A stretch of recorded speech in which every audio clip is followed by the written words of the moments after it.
Привет,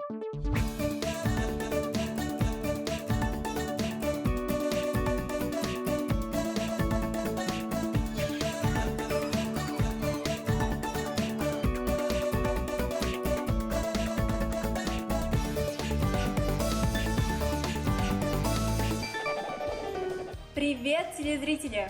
Добрый день, друзья! В эфире детская информационная служба «Гора новостей». Продолжаем знакомить вас с новостями и все еще остаемся дома. Твои проводники на вершину событий сегодня Руслан Николаев и Карина Однобаева. А вот что заготовили наши корреспонденты.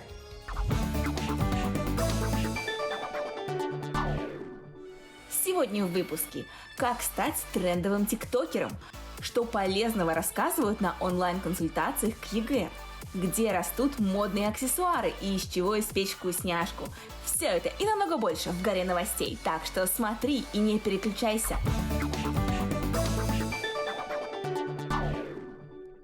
На календаре 8 июня. Сегодня мы, кстати, празднуем День океанов. И хоть кажется, что времена географических открытий давным-давно позади, океаны не перестают нас удивлять. Для тех, кто пропускал географию, я напомню, что океанов всего 5. Это Индийский, Атлантический, Тихий и Север Ледовитый. А 5-й, кстати, был открыт совершенно недавно, в 2000 году. Все воды, которые омывают Антарктиду, были названы Южным океаном. Спасибо большое, Руслан. А мы продолжим быть такими же уникальными, как эти океаны, и удивлять телезрителей новостями. Итак, в Башкортостане большая часть облицовочных работ на памятнике Акбузату завершена.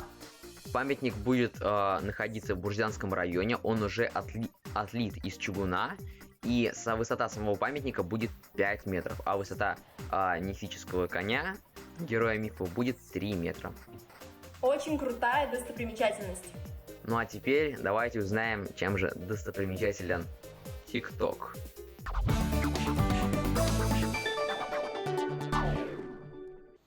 Как стать популярным в ТикТоке? Сейчас я научу вас снимать крутые видео для этого приложения. TikTok – это популярная социальная сеть, в которой пользователи снимают короткие видео до 60 секунд под музыку, используя визуальные эффекты. Для первой идеи нам нужно создать подходящий фон, выучить простую хореографию под выбранную музыку и придумать начало и финальную точку ролика. Теперь ставим таймер, выполняем движение и придумываем название для видео. В приложении нет функции редактирования названия, поэтому не забудь сразу поставить хэштеги и проверить текст перед публикацией.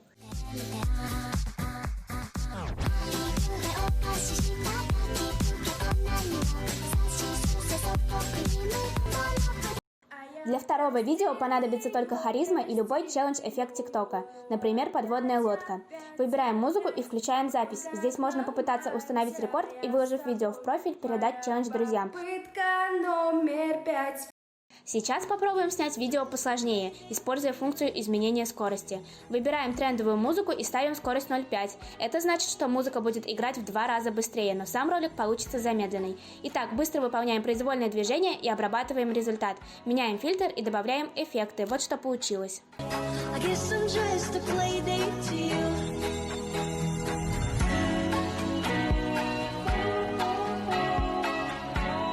Платформа TikTok обогнала по количеству скачиваний в мире популярную социальную сеть Instagram. Недавно в России стали создаваться TikTok-дома. Это командные проекты по продвижению профилей в интернете, например, XO-Team и Dream Team. Если ты задумываешься над тем, с чего начать снимать контент, присмотрись к этому приложению.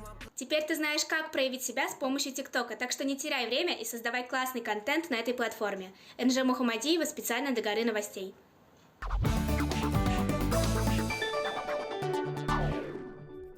НЖ, спасибо за такой подробный анализ этой социальной сети. Кстати, я тоже готовлю нечто подобное, но про другую платформу.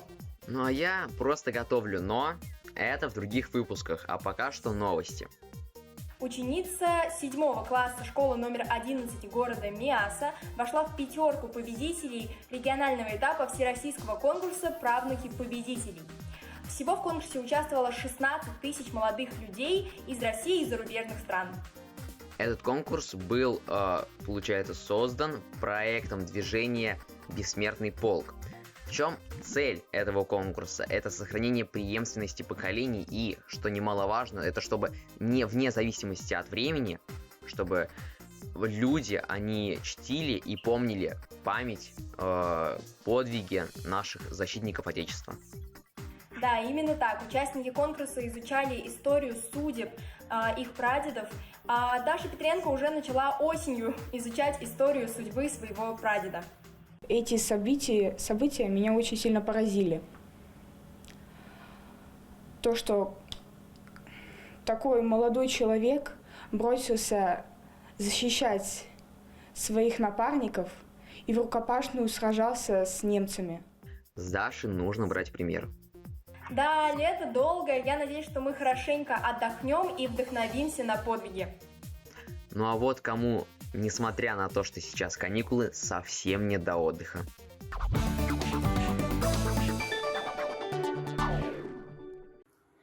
Если мы с вами уже вовсю отдыхаем на каникулах, то у 11-классников только начинается самая жара. В этом году ЕГЭ начинается как никогда поздно. В этом году ЕГЭ сдают лишь те выпускники, которые поступают в вузы. Ежедневно у них есть возможность готовиться к предстоящим экзаменам со своими учителями на платформе Zoom в рамках школьных консультаций или на онлайн-марафоне «Домашний час». Учебные дни закончились, но не для выпускников.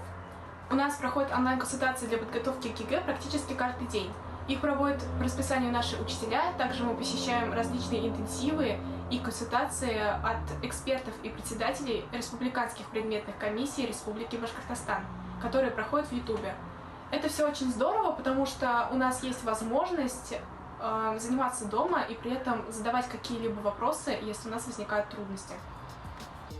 Первыми будут экзамены по географии, литературе и информатике. Начнутся они как раз-таки 29 июня, а вот русский язык будут сдавать целых 2 дня, 2 и 3 июля. Все для того, чтобы соблюсти все медицинские требования, расстояние 1,5 метра между учениками и полная дезинфекция помещений. Ну а пока ребята готовятся дома и не рискуют здоровьем накануне таких ответственных событий. Я очень рада онлайн-консультациям, хоть у нас нет возможности приходить в школу, но учиться вместе с преподавателем — это намного лучше, по крайней мере, ты поймешь свои ошибки, поймешь то, что ты делал неправильно, можешь обсудить просто любой вопрос, и это намного лучше, чем обучаться одному.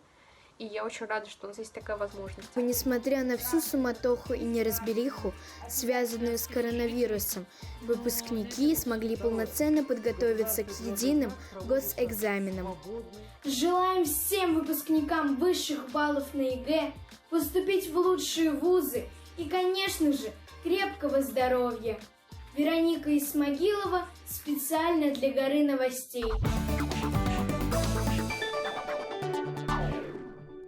Желаем всем выпускникам успешной сдачи экзаменов. И поступления в лучшие вузы. Ну а мы все-таки продвигаемся к новостям. С наступлением лета закончился конкурс волонтеров Wikimedia SIA Spring 2020. В чем смысл этого конкурса? Сейчас я на руке написал, прошу прощения, как бы старость не радость, да. 28 языков локальной Википедии, среди которых, кстати, башкирский, они создали 16 686 статей про разные народы и национальности. Про Башкортостан и башкирский народ написано 307 статей, а башкирскими волонтерами, в числе которых знаменитые Вики-бабушки, написано 182 статьи. Кстати, если вы не знаете и не поняли, что сказала Карина, что за Вики-бабушки, то я вам советую чекнуть в Гугле, это довольно любопытный проект. Да, кстати, это еще одно хобби на лето – написание статей в Википедию. Ну а кому показалось, что тот досуг, который мы ему только что предоставили, довольно скучный, интеллектуальный и трудный, у нас для вас есть более легкий вариант.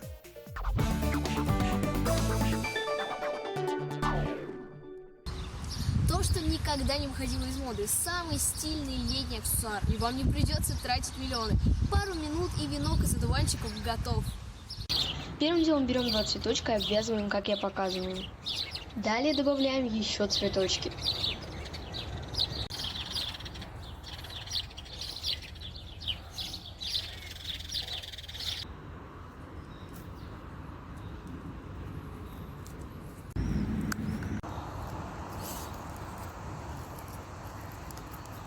А еще пока мы искали желтые одуванчики, мы наткнулись на такой длинный. Когда венок достиг нужной вам длины, закрепляем последний цветочек с первым. Вот такой супер прикольный венок у меня получился.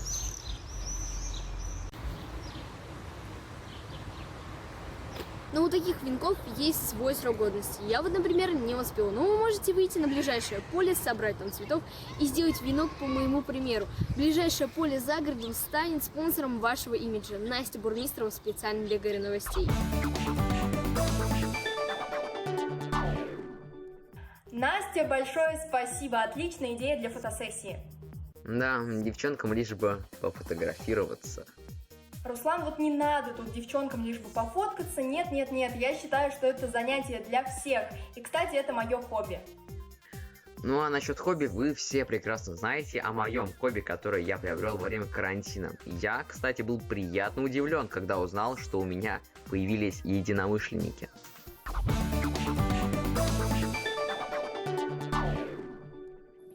Привет! Наскучили обычные завтраки? Тогда я покажу, как можно себя порадовать. Итак, приступим.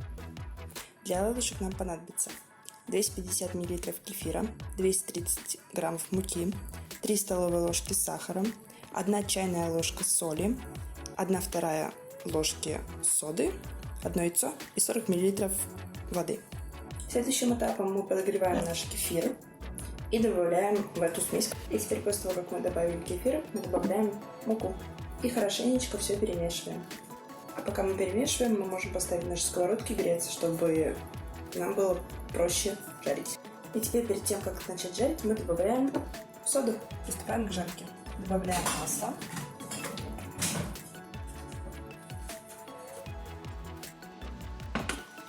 Берем ложку и начинаем выкладывать наши оладушки на сковородку.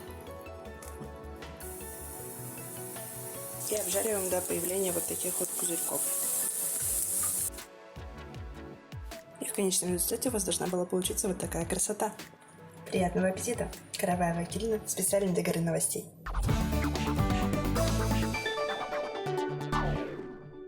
Акелина, респект. Ну а на этом все. Конечно же, новости у нас еще не закончились, но эфирное время подходит к концу. Твоими проводниками на самую вершину событий были Руслан Николаев и Карина Однобаева. Включай нас каждый день и будь на вершине событий. И соблюдай перчаточно-масочный режим. Пока-пока. Пока-пока.